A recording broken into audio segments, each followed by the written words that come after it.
Join me now in welcoming Hope Edelman to the stage.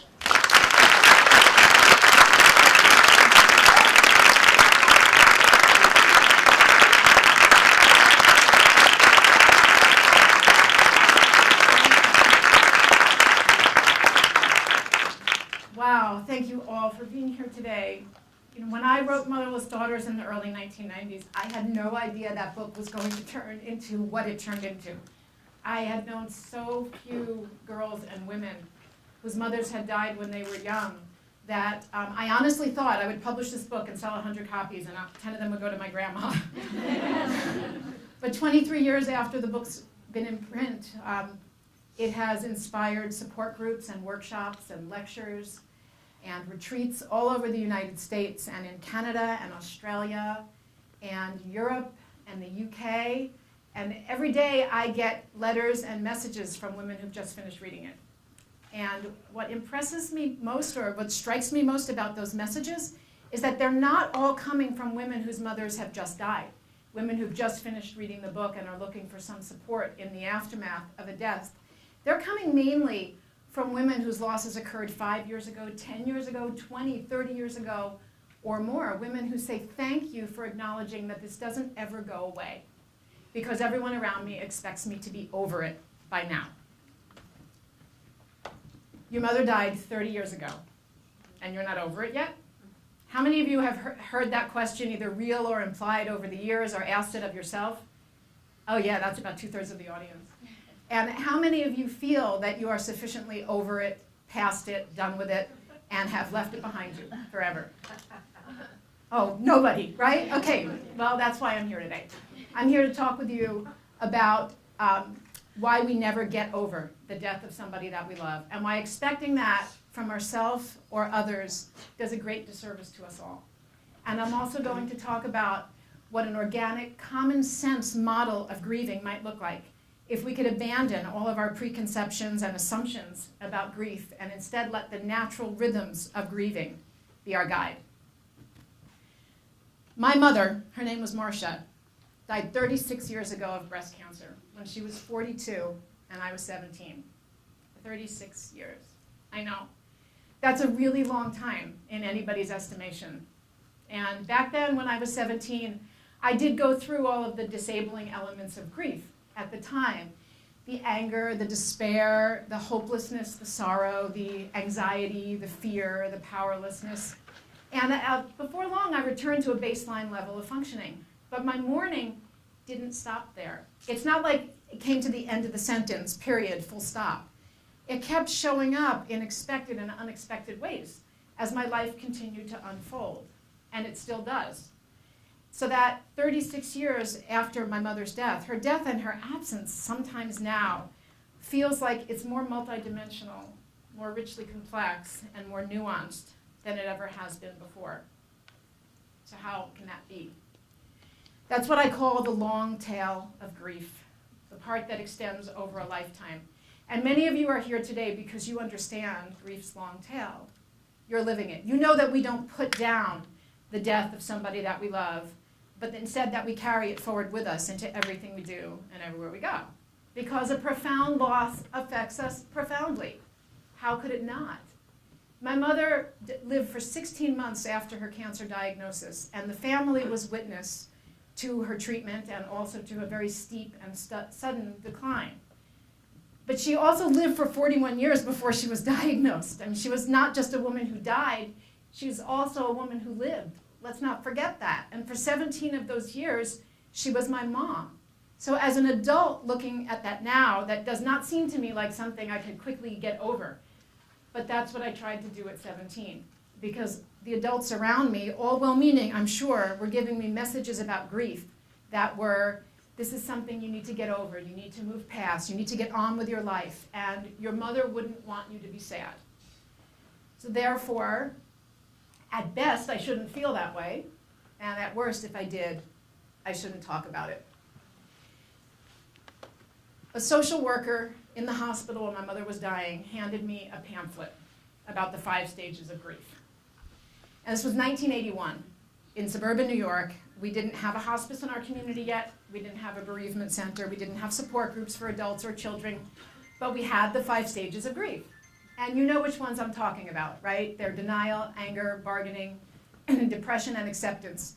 The stages that were introduced by Dr. Elizabeth Kubler-Ross in her book On Death and Dying in 1969. And so I looked at this pamphlet and I thought, well, that looks like a pretty easy way to get out of this mess, and there's only 5 steps. That's not very hard. And overachiever that I was in high school, I thought, I can get through this, and I can get through this faster than everybody else. Except I soon learned that grief doesn't work that way. Grief doesn't know from steps. Grief doesn't care about little stepping stones along the path to a coveted stage of acceptance or resolution or closure, whatever that is. Grief is, by its very nature, a glorious, free-ranging, chaotic mess. If it were an art form, it would be abstract expressionism. If it were a type of music, it would have to be improvisational jazz. So I soon realized I wasn't going to sail through these 5 stages of grief quickly, and that I probably wasn't going to sail through them at all. By the end of my senior year in high school, I was doing okay. I thought I had adjusted to the day-to-day routine without my mother, and I was making plans for a future without her. And then came my high school graduation. And it was like the force of missing her came crashing down on me all over again. And so I was like, what the hell is that? Because I'm supposed to be through all the 5 stages, right? And that was the beginning of the shameful secret that I carried for about the next decade, which was that I had somehow gotten grieving wrong. But the real secret was that these 5 stages were never meant for me or for you. They grew out of Dr. Kubler-Ross's work with the terminally ill as they were preparing for the final stages of their lives.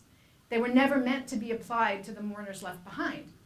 And now bereavement experts are in general agreement that the 5 stages of grief are an ineffective and an unrealistic model for long-term grieving, but they've become remarkably pervasive and persistent in the culture at large. They are applied to almost any form of loss by now. It's not unusual, I'm sure you know, to see people going through a divorce saying, I can't get out of the anger phase, or I think I'm stuck in denial when they lose a job unexpectedly. It's also that the 5 stages of grief are very seductive because they follow the trajectory of the hero's journey. They offer us a pathway out of grief in a familiar, comforting narrative, which is that the hero encounters an obstacle and then a hero encounters trouble and then must overcome a series of obstacles on the way to redemption. And I get that. I really get that. I get why it's so comforting to feel that we can get out of there very quickly, because grief itself doesn't allow us those kinds of, grief is much more free-ranging than that. So we're looking for any pathway that can get us out of grief. And the trajectory of that is very comforting and very, very, oh my God, I'm standing here on tape and I'm losing my space. So you know what? I'm going to break down the wall and I'm just going to say, I'm nervous. And I'm really excited to be here with all of you today, and I have a lot to share with you, but now I'm going to go over to my notes and I'm going to take a look at them to know where I am, okay? Because the whole thing about this is the interpersonal connection, and okay, here we go. I get it. I get that it's comforting to superimpose a neat process, on a neat structure on top of a long and messy process. And because grieving is highly, highly individual, some people are going to go through what look like those 5 stages. And they're going to look like they're having that hero's journey. But to reach a state where we're over and done with it forever and ever and never revisit that loss again, that's just not how it happens for all of the people that I've met and interviewed and coached over the past 23 years. For my next book about the long tail of grief, I've interviewed 65 men and women about the loss of a mother, father, sibling, best friend, boyfriend, or girlfriend during their most impressionable years. And most of these losses occurred 10 years ago in the past or more. And most of these people had stopped talking about it over the years because they felt that nobody wanted to listen or that they should be over it yet. And some of them had never talked about the loss ever. But all of them could remember in intricate detail all of the events leading up to the loss during the loss and after the loss, because they had been revisiting it and reframing it and revising it in their minds all of these years. Nearly all of these interviewees, men and women, cried at some point during the interview. Now, these were really highly functioning people. They were raising families, they were running companies, they were holding down jobs. They did not seem to me like a group of people who had all missed the cultural memo on how to grieve. They seemed like human beings having a human experience in the company of another human being. It did not seem to be anything pathological at all. So that's not how it happens. It's not that we just give up grief and put it down and let it go. Here were people who clearly hadn't. Because let's think about it. What would that actually look like? What would it look like to get over the death of a loved one? Would it mean that I don't talk about my mother anymore? Would it mean that I don't tear up for a few minutes when her favorite song comes on the radio because I remember singing it with her, and I'm sad that she's not here to sing it with me anymore? Would it mean creating a wall between myself and my past so that I don't ever think about her or anything that makes me sad? Because those are the people that I really worry about, not the ones who tear up for about 10 minutes after when a song comes on the radio. If we listen, really listen to people's stories about the long tail of grief without trying to impose a structure or an endpoint on it, if we accept that grief may have an inner wisdom of its own, what starts to emerge is a different model of grieving. And it doesn't look like a series of linear progressive stages. It looks like a process of retraction and expansion, retraction and expansion, retraction and expansion, like a slow heartbeat over the course of a whole life.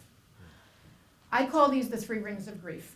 So try to picture 3 concentric circles, kind of like this Target store logo. That inner circle is the ring of everyday life. It's where we spend most of our time. But that circle in the middle, that's what I call the red hot core of grief, or the inner core. And that's the place that we retreat to. It's like the pit of sorrow and despair right after a loss occurs. It's kind of like the corner that an animal retreats to lick its wounds when it's trying to heal itself, when it's hurt. That we can almost feel our bodies contracting inward, to that space where we're being self-protective and we're running through the story and we're trying to figure out what just happened and gather the strength to move forward. Because the story that we thought we were living in has just derailed, and we have to create a new story, a new personal mythology to live by, and that takes time. That inner core will look different for different people. Like I said, it's a very individual process. But there are some generalizations that we can make. One is that women tend to do more emotional processing when they're in that space. They want to talk to people about how they're feeling. They'll write in journals. They're more likely to go into therapy. Men tend to grieve through action. So if your husband or son or brother suddenly decides to take up cycling or wants to start doing all the work on the cars himself or is working puzzles every night, he might in fact be working through his grief. Children tend to spend only as much time in that inner core as they can tolerate, depending on their level of development and their temperament. Because children aren't emotionally or cognitively mature enough to meet all the demands of that inner core. So children tend to springboard out into the middle ring rather quickly. And what happens then is that the adults around them say, wow, that kid is doing really well. That kid is really resilient. That kid got over it so fast. And in fact, what's going on is that child will retract back into that space later, whether it's months or years or many years, when they are capable of handling the thoughts and feelings that arise surrounding the loss of a parent, which is why it's so critically important for us all to be educating caregivers and teachers and counselors and mentors and coaches about the unique way that children grieve. And there are 2 other groups I want to mention about with regard to the inner core. One are people who have a prior history of depression, and also those who witnessed or were involved in a traumatic or violent loss. Those people may need additional professional assistance to expand out into the middle ring again. But for most of us, slowly in our own time, we will expand back into that space of everyday life, and we'll start reinvesting energy in the world around us. We will start making plans to move forward in what's often referred to as the new normal, We are adjusting to, we're relearning how to live in the world without our loved one. All the rules of engagement in that space have changed without this person in our lives, but we adapt to the rules and we can go on and have moments of happiness and laughter and joy again, ideally. Making it to that middle ring does not mean that we won't go back into the inner core again, because of course we will. In the course of a long and varied life, we're going to encounter other losses, right? So when someone else dies or a relationship ends, we will go back there typically to process our feelings around that. But we also go back there when what are called legacy losses. That are these early major losses that imprint us and give us the coping skills to deal with later losses. When those legacy losses kind of raise their hand and say, here I am, surprise, remember me? Then we get pulled back in there. And for those who've lost a parent, there are really specific moments when this is likely to occur. It tends to happen at life transition events, both happy and sad, like a graduation, or a wedding, or the transition to parenthood. That's a really big one. A divorce, a job gain, a job loss, being diagnosed with an illness. And for motherless daughters, there are two that are very specific. The first one is reaching your mother's age at the time of her death, and also, if you're a mother, having a child reach the age that you were when your mother died. I used to think that there were only two parts of grief that really mattered, the part where you feel really bad and the part where you feel better. And that may in fact be true still, but I've come to appreciate that there's a third ring of grief, and that's the ring of growth. I'm sure that many of you have heard about post-traumatic stress, but perhaps not as many of you have heard about post-traumatic growth, which is a field of psychology that studies how survivors of a trauma find meaning and purpose as a result of that experience. In some studies, as many as 90% of survivors have said that they can see a positive outcome coming from that event. These are individuals who have allowed their stories of sadness and loss to become stories of strength and hope. That's post-traumatic growth. So when I first started traveling the world talking about early mother loss with this book, in tow, I thought, foolishly, that I had reached like the maximum phase of growth that I could reach after my mother's death. And then, 3 years later, my first child was born, a daughter. And I went right back into that inner core, missing my mom, wishing that she were there to offer guidance and support as I imagined she would give it to me. And she wasn't there, so I adapted and I expanded back out into that middle ring, and I raised my daughter, and I had another daughter, and everything was going fine. And then in my 40th year, my father died. And I went back into that space to grieve the death of my dad, and also to re-grieve some pieces of that earlier loss, because this inner core, it's a memory keeper. It holds on to pieces of a loss until we're ready to grieve them. So there was still some pieces back there. I mean, I didn't know what it would be like to be a full orphan until I had no parents, right? I couldn't experience that until it happened. And so I mourned for my dad, and then I expanded back out into the middle ring again. And then 2 years later, I reached the age that my mother was when she died. And that was a very, very significant transition for me, because I was no longer just a daughter who didn't have a mother. Now I was a 42-year-old woman who saw my mother as a peer, and I could see how much she had lost by not getting to live the rest of her life and by not getting to see her children grow up. Every story of loss is going to have moments like this where we revisit and revise and reassess our relationships to the loss. My story spans 36 years, and it keeps on going. The facts of it haven't changed, right? There are certain immutable facts in my story. My mother will have always died in 1981 of breast cancer in the suburbs of New York when she was 42 and I was 17. But my relationship to those facts is what's changing over time. They looked one way when I was 17. They looked a different way when I was 33. They looked very different when I was 42, and they look different now. The story of the long tale of grief is not a linear, progressive story with a beginning, a middle, and an end. It's a story that folds back on itself over and over as we revisit and reassess different parts of our story at different times in our life.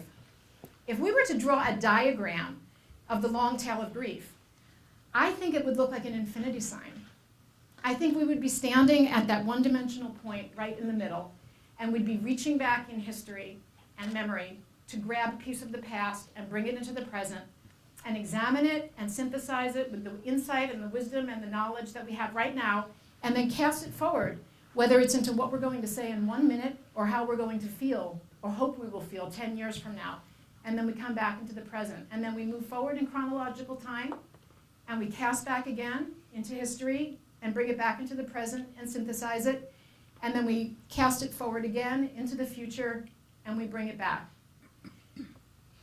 Our physical bodies are having a temporal experience here on earth, but our spirits and our souls are capable of living in the past, the present, and the future simultaneously. If we drop a pin into this moment of consciousness right now that all of us are sharing, we all have access to our younger self through memory and to our future self through imagination. So we think we're about 100 or 120 people sitting in this theater. I believe we're actually 300 or 360. And we're all here together sharing that experience. And if we drop a pin into this moment in this theater, we are creating a memory. And this is a memory this afternoon that you're going to come back to over and over again over time. And hopefully you will gain new meaning from it each time you do. And that's how it is with the story of loss. As long as we can turn the kaleidoscope wheel just a little bit to see all the pieces in a new and different configuration, we haven't gotten over a loss. And why would we want to? Why would we want to prevent our stories of sadness and loss from becoming our stories of strength and hope? Because that's what will happen over time as we allow ourselves to keep revisiting them. Research in social psychology shows that crafting a story of loss after a death occurs is an essential part of the grieving process. And that happens automatically as we try to make sense of what just happened. You know, we're running the story through our minds, trying to create a coherent narrative that we can live with and carry forward. And it'll be revised over time, but that's a pretty automatic process. The research also shows that there are very discrete mental and physical benefits to sharing your story with compassionate others. But here's the surprise. Those same benefits are available to the listeners. People who listen to others' stories of loss can have the same kind of benefits. And that part is a choice.